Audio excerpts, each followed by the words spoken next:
법구경 개송 24번입니다.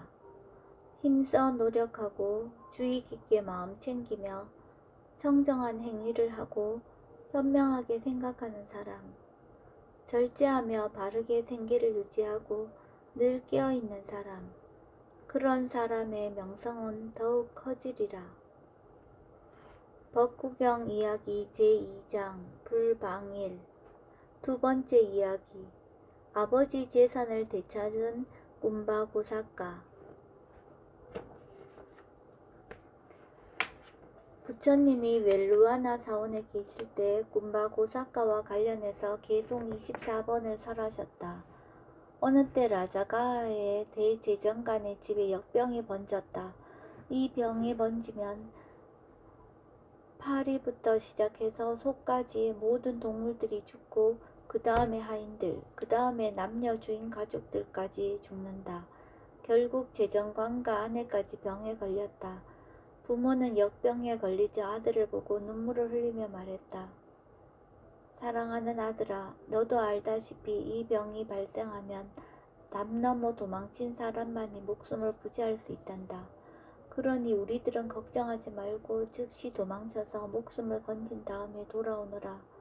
우리가 너를 위해 집안에 40억의 보물을 묻어두었단다. 돌아와서 그 보물을 찾아서 살아가거라. 부모가 이렇게 유언하자 아들은 소리내어 울면서 작별 인사를 하고 담장을 넘어 죽음으로부터 도망쳤다. 그는 산속 밀림에서 12년을 살다가 돌아왔다. 그가 도망칠 때는 소년이었는데 돌아올 때는 머리와 수염이 길게 자란 청년이 되었기 때문에 아무도 그를 알아보는 자가 없었다. 그는 부모가 보물을 묻고 표시해 둔 곳에 가보았다. 보물은 누가 손댄 흔적 없이 안전하였다. 여기는 나를 알아보는 자가 아무도 없다. 내가 이 보물을 꺼내어 쓰기 시작하면 사람들은 어떤 거지가 보물을 도굴했다 라고 말할 것이다. 그러면 재산을 압수당하고 절도죄로 붙잡혀 곤혹을 치를 것이다. 일단 막일이나 하면서 생계를 꾸려 나가야겠다.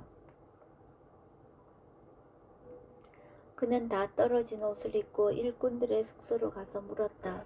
일꾼이 필요한 사람 있습니까? 일꾼들이 그를 보고 말했다. 우리를 위해 한 가지 일을 해주면 급료를 지불하겠네. 어떤 일입니까? 일꾼들에게 그날 할 일을 지시하는 것이라네.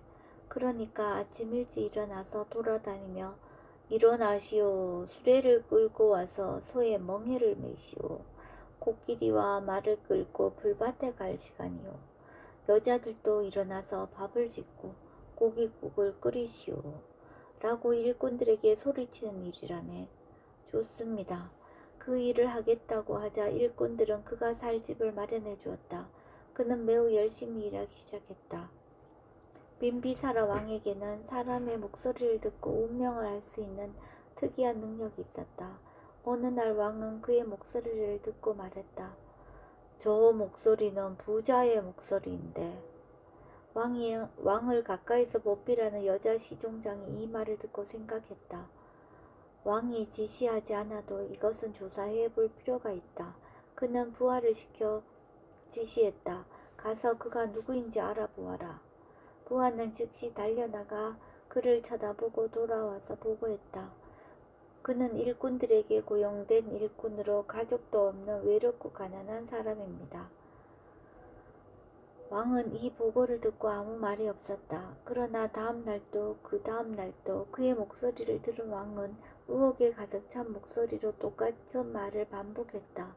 왕이 날마다 똑같은 말을 반복하자 여자 시종장은 계속해서 부하를 보내 조사했지만 매번 보고 내용은 똑같은 것이었다. 그는 가난한 사람입니다. 그녀는 곰곰이 생각에 잠겼다. 매번 왕은 그는 가난한 사람입니다. 라고 보고를 들으면서도 믿지 않고 저 목소리는 부자의 목소리인데 라고 하면서 이해할 수 없다는 표정이다. 여기에는 필시 무슨 이유가 있을 것이다. 사실을 밝혀보아야겠다. 그녀는 왕에게 말했다. 폐하, 저에게 돈 1000냥을 주십시오. 제가 딸을 데리고 가서 그의 재산을 모두 왕궁으로 실어오게 하겠습니다. 왕은 돈 1000냥을 그녀에게 주었다. 그녀는 돈을 들고 딸에게 다 떨어진 옷을 입히고 왕궁을 나섰다. 그녀는 여행자로 가장하고 일꾼들의 집들이 모여있는 곳으로 갔다. 그녀는 그중 한 집에 들어가 안주인에게 말했다. 아주머니, 우리는 여행 중입니다. 여기서 하루나 이틀 머물다 갈 수 없겠습니까? 이 집에는 많은 사람들이 살고 있습니다. 여기서 머물러도 상관없지만 곰바고사카가 혼자 살고 있어서 집이 텅 비어 있으니 그리로 가보십시오. 그녀는 곰바고사카의 집으로 가서 말했다. 젊은이, 우리는 여행 중입니다. 여기서 하루나 이틀 머물 수 있겠습니까? 그는 그녀의 요청을 거절했다. 그녀가 여러 번 간청했지만 소용없었다. 그녀는 애원하듯이 간절하게 말했다. 오늘 딱 하루만 머물 수 없겠습니까? 내일 아침 일찍 떠나도록 하겠습니다. 그녀는 결국 허락을 받아내고 그 집에 머물게 되었다. 다음날 곰바고사카가 숲속으로 일을 나가기 위해 집을 나설 때 그녀가 말했다. 우리가 여기서 요리를 해도 되겠지요? 그대의 아침 식사를 준비해 줄 테니 쌀과 반찬 살 돈을 주고 가세요. 제 식사는 직접 만들어 먹을 테니 신경 쓰지 마십시오. 그녀가 계속 졸라대자 그는 어쩔 수 없이 그렇게 하라고 말했다.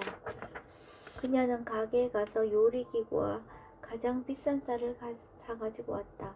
그녀는 공중에서 요리했던 솜씨를 발휘해서 밥을 짓고 찌개와 두세 가지 반찬을 맛있게 만들었다. 곰바고사카가 숲에서 일을 마치고 돌아오자 그녀는 식사를 차려주었다. 그는 오랜만에 맛있게 식사하자 기분이 좋아졌다. 이때를 노려 그녀가 말했다. 젊은이, 긴 여행에 피곤하고 힘들어 그러는데 하루나 이틀 더 쉬어가도 될까요? 그렇게 하시지요. 저녁에도 그 다음 날에도 그녀는 아주 맛깔스러운 공중 요리를 해주었다. 그녀는 그의 마음이 부드러워졌다는 것을 알고 말했다. 젊은이, 우리 여기서도 며칠 더 머물러야겠습니다. 그녀는 그 집에 아예 눌러앉을 계획에 착수했다.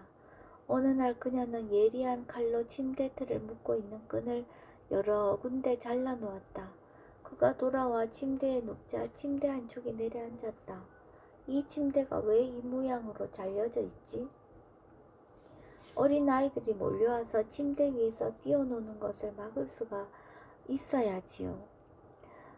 당신 때문에 이런 골칫거리가 자꾸 일어나는 겁니다. 당신이 오기 전에는 밖에 나갈 때 문을 잠그고 나갔기 때문에 이런 일이 안 일어났죠. 제가 어떻게 할 수 있었겠어요. 그들을 막을 방도가 없었어요. 3일 동안 계속해서 그녀는 이렇게 침대 끈을 끊어버렸다. 그가 흥분하여서 화내고 비난해도 그녀의 대답은 마찬가지였다. 그녀는 이제 끈을 한두 개 남기고 다 끊어버렸다. 그날 밤 그가 침대에 눕자마자 침대가 완전히 부서져 나가면서 그를 바닥에 내동댕이 쳤다. 그는 벌떡 일어나서 말했다. 이제 어떻게 해야 하나? 이제 어디서 자야 하나? 누가 이제 누울 침대 하나 없구나. 젊은이, 이웃집 아이들이 들어오는 것을 도저히 막을 수가 없었어요. 하지만 걱정하지 말아요. 어디 잠잘 곳이 있는지 찾아봅시다. 그녀는 딸에게 말했다. 얘야, 내 오빠가 잘 수 있도록 곁을 좀 내주렴. 그녀의 딸은 침대 한쪽으로 누우면서 곰바고사카에게 말했다. 이쪽으로 와서 누우세요. 어머니도 그에게 눕기를 권했다. 젊은이, 가서 누이 동생 옆에 누우세요. 그래서 곰바고사카는 소녀와 같은 침대를 사용하게 되었다. 그날 밤 그는 소녀와 사랑을 나누었다. 다음날 소녀가 울음을 터뜨리자 어머니가 물었다. 딸아, 왜 우느냐? 엄마, 그와 사랑을 나누었어요. 무슨 대단한 일도 아니구나. 어차피 너도 남편이 있어야 하고 그도 아내가 있어야 하는데 잘 됐구나. 그녀는 곰바고사카를 사이로 삼았고 곰바고사카와 그녀의 딸은 함께 살게 되었다. 며칠 후에 그녀는 왕에게 사람을 보내 말을 전했다. 일꾼들이 일하는 곳에 축제를 열 것이며 축제를 즐기지 않는 자는 엄벌에 처한다 라고 포고령을 내리십시오. 왕은 그녀의 말대로 했다. 장모가 군바고 사카에게 말했다. 이복의 사위, 왕이 일꾼들이 일하는 곳에 축제를 열어 축제를 즐기지 않는 이는 엄벌에 처한다고 명령을 내렸다네. 이제 우리 어떻게 하지? 장모님, 저는 하루 벌어 하루 살아가고 있습니다. 제가 어떻게 해야 합니까? 이복의 사위, 자기 집을 가지고 있는 사람은 돈을 빌릴 수 있다네. 왕의 명령을 어길 수는 없지만 빚은 어떻게 해서든 갚을 수 있다네. 어디 좀 가서 동전 한 도냥 얻어오게나. 군바고 사카는 이 말에 용기를 내어 40억냥의 보물이 숨겨져 있는 곳으로 가서 동전 한 냥을 꺼내서 가져왔다. 장모는 그 돈을 왕에게 보내고 자신이 가진 돈으로 축제에 참석했다. 또다시 며칠 후에 그녀는 왕에게 똑같은 말을 전했다. 왕은 또 명령을 내렸다. 일꾼들이 일하는 곳에 축제를 열 것이니 축제를 즐기지 않는 이는 엄벌에 처한다. 또다시 군바고 사카는 전과 똑같이 돈을 빌려오라는 장모 등사에 떠밀려 보물이 감춰진 곳에 가서 동전 성냥을 가져와 그녀에게 주었다. 그녀는 그 동전 성냥을 다시 왕에게 보냈다. 며칠이 지나자 그녀는 왕에게 또 다른 전원을 보냈다. 부하들에게 명을 내려 군바고 사카를 소환해서 전하 앞에 대령시키라고 하십시오. 왕의 부하들이 와서 그를 찾기 시작했다. 누가 군바고 사카인가? 그들이 군바고 사카를 보고 말했다. 이보시오, 전하께서 당신을 부르십니다. 함께 가실까요? 군바고 사카는 왕이 부른다는 소리에 두려워 가지 않겠다고 버텼다. 전하께서 저 같은 하찮은 인간을 어찌 알겠습니까? 사람을 잘못 보신 것 아닙니까? 왕의 부하들은 그를 붙잡아 손과 발을 양쪽에서 들고 강제로 데리고 갔다. 장모가 그것을 보고 왕의 부하들에게 악을 쓰며 말했다. 이 빠름치한 불안당들아, 내 사위가 무슨 잘못이 있다고 붙잡아 간단 말이냐. 그리고는 군바고 사카를 돌아보며 말했다. 여보게, 두려워하지 말고 따라가 보게나. 내가 있자는가. 내가 왕을 아련하고 그대를 붙잡은 이 불안당들의 손발을 잘라버리라고 하겠네. 그녀는 딸을 데리고 앞장서서 왕궁으로 갔다. 왕궁에 도착한 그녀는 관복으로 갈아입고 장신구를 달고 화려하게 치장하고서 왕의 면전에 가서 섰다. 왕의 부하들이 군바고 사카를 질질 끌고 와서 왕 앞에 부복시켰다. 군바고 사카가 왕에게 열을 올리고 일어서자 왕이 물었다. 그대가 군바고 사카인가? 그렇습니다, 폐하. 그대는 왜 많은 재산을 가지고 있으면서 없는 것처럼 속이는가? 폐하, 저에게 무슨 재산이 있다고 그러십니까? 저는 그날 벌어 그날 살아가는 막일꾼입니다. 거짓말하지 말라. 왜 속이려고 드는가? 속이지 않습니다, 폐하. 저는 돈이라고는 땡땡 한 푼도 없습니다. 그러자 왕은 동전 몇 개를 보여주며 그에게 물었다. 이 돈은 어디서 났는가? 군바고 사카는 그 돈들을 알아보고 생각했다. 아이고, 이젠 망했다. 이 돈이 어떻게 왕의 손에 들어갔지? 그는 주위를 둘러보다가 두 여인이 화려하게 보석이 박힌 옷을 입고 문 앞에 서 있는 것을 보았다. 이들이 비밀리에 꾸민 계략에 넘어갔구나. 이 여인들은 왕의 사주를 받은 자들이다. 왕이 그에게 말했다. 말하라. 이렇게 속인 이유가 무엇인가?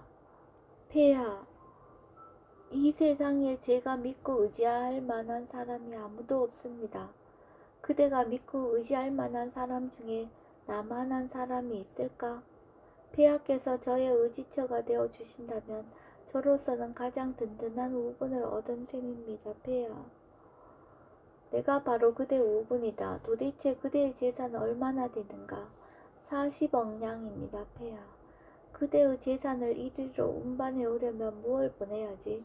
수레가 좋겠습니다. 폐하. 왕은 수백 대의 수레를 보내서 군바고 사카의 재산을 가져와 궁정 앞들에 쌓게 했다. 그리고서 라자가의 시민들을 모아놓고 물었다. 이 도시에 이만한 재산을 소유한 사람이 있어? 없습니다, 폐하. 왕은 그에게 최고의 소원을 내리고 재정관을 임명했다. 그리고 공주와 결혼시켜 사위로 삼았다. 왕은 군바구 사과를 드리고 부처님께 가서 삼배를 드리고 말씀드렸다. 부처님이시여, 이 사람을 보십시오. 지혜로 따지면 이 사람만한 사람도 없습니다. 그는 40억량의 보물을 가지고 있었지만 전혀 우쭐대지도 않고 가진 자의 티를 내지 않았으며 자만심으로 의기양양해 하지도 않았습니다. 마치 가난한 사람처럼 다 해진 옷을 입고 일꾼들의 숙소에서 막노동꾼으로 살았습니다. 제가 이 사실을 알고 숨겨놓은 보물을 그의 재산으로 인정하고 왕궁으로 옮겨오게 했습니다. 그리고 대제정관에 임명하고 제 딸과 결혼시켰습니다. 저는 이렇게 현명한 사람을 처음 봅니다. 왕의 이야기를 듣고 부처님께서 말씀하셨다. 대왕이여, 그와 같은 삶이 올바른 삶입니다. 도둑과 악한 자들의 행위는 살아있을 때에도 자신을 마음 졸이게 하고 죽어서도 불행한 곳으로 끌고 갑니다. 재산이 없는 사람은 농사 짓거나 고용되어 일을 하고 사는 것이 올바른 삶입니다. 그런 사람은 온 힘을 다해 힘써 노력합니다. 항상 마음 챙기고 몸과 마음과 생각을 깨끗이 하고 지혜를 가지고 주의 깊게 행동해야 합니다. 몸과 말과 생각을 힘써 자제하고 올바르게 살려고 노력하고 결코 마음챙김을 놓아버리지 말아야 합니다. 그런 사람에게 부귀와 명예는 점점 커질 것입니다.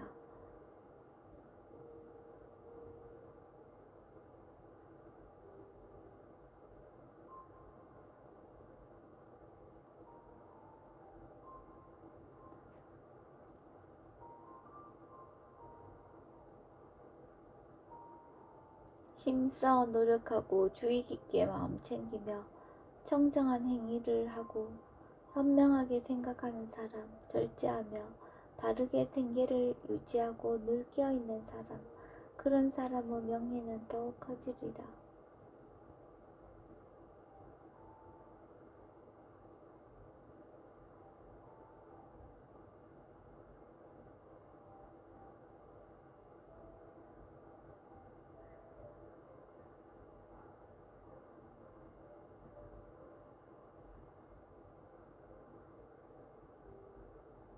이 개성 그때 꼼바고사가는 수다한가를 성취했다.